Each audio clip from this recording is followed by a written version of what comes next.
राजा शांतनु हस्तिनापुर का सबसे शक्तिशाली शासक, धन, सेना, सिंहासन सब कुछ था।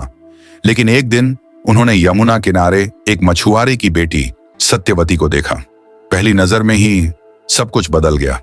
राजा शांतनु ने विवाह का प्रस्ताव भेजा, लेकिन मछुआरा राजी नहीं हुआ। मछुआरा, मेरी बेटी तो शादी करेगी, पर उसका पुत्र ही अगला राजा बनेगा। तुम्हारे बेटे देवव्रत का क्या होगा? शांतनु मौन हो गए। वे सत्यवती के बिना नहीं रह सकते थे, पर अपने पुत्र को धोखा भी नहीं दे सकते थे। दिन बीतते गए। शांतनु ने खाना छोड़ दिया, राजकाज छोड़ दिया। देवव्रत मंत्रीकांड में बात बताते हैं, हर रात बस सत्यवती का नाम लेते रहे। पिताश्री, यह क्या हाल है आपका? राज्य आपकी राह देख रहा है। देवव्रत समझ गए पिता की खुशी उनके हाथों में है, और वहां उन्होंने वह प्रतिज्ञा ली जिसने इतिहास बदल दिया। देवव्रत, मैं देवव्रत आज प्रतिज्ञा लेता हूं, मैं कभी राजा नहीं बनूंगा। मैं आजीवन ब्रह्मचारी रहूंगा। मेरी कोई संतान नहीं होगी, ताकि मेरे पिता अपनी प्रिय से विवाह कर सकें। आकाश में बिजली चमकती है, फूलों की वर्षा, देवताओं की वाणी। आकाशवाणी, भीष्म भीष्म भीष्म। जिसने भयानक प्रतिज्ञा ली वह अब भीष्म कहलाएगा। राजा शांतनु ने प्रसन्न होकर उसे वरदान दिया, तुम्हें इच्छा मृत्यु का वरदान मिलता है। तुम तब तक नहीं मरोगे जब तक तुम स्वयं न चाहो।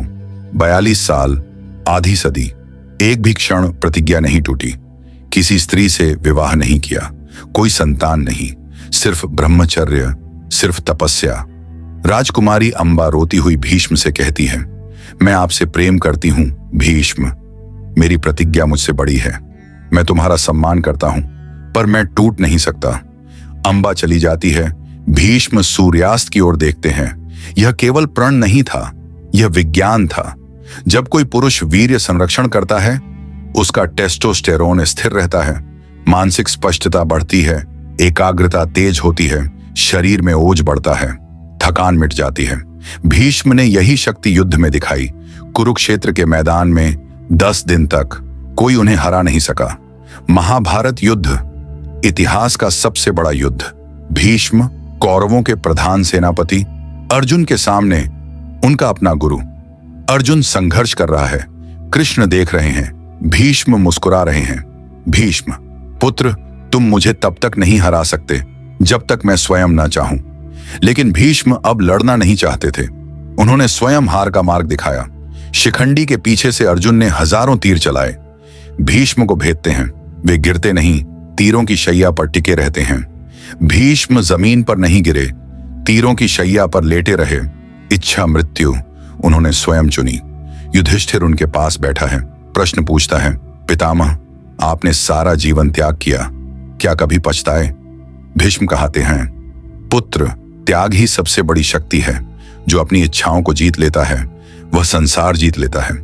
भीष्म ने 52 वर्ष एक क्षण भी अपनी प्रतिज्ञा नहीं तोड़ी, और उसी शक्ति से वे अमर हो गए। आज तुम 52 दिन भी नहीं टिक पाते, 52 घंटे भी कठिन लगते हैं। Porn, social media, dating apps, तुम्हारी ऊर्जा हर दिन खत्म हो रही है।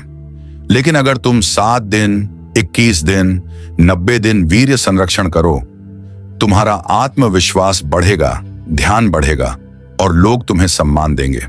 भीष्म ने सिद्ध किया, ब्रह्मचर्य ही अमरता है। तुम भी आज से शुरू कर सकते हो।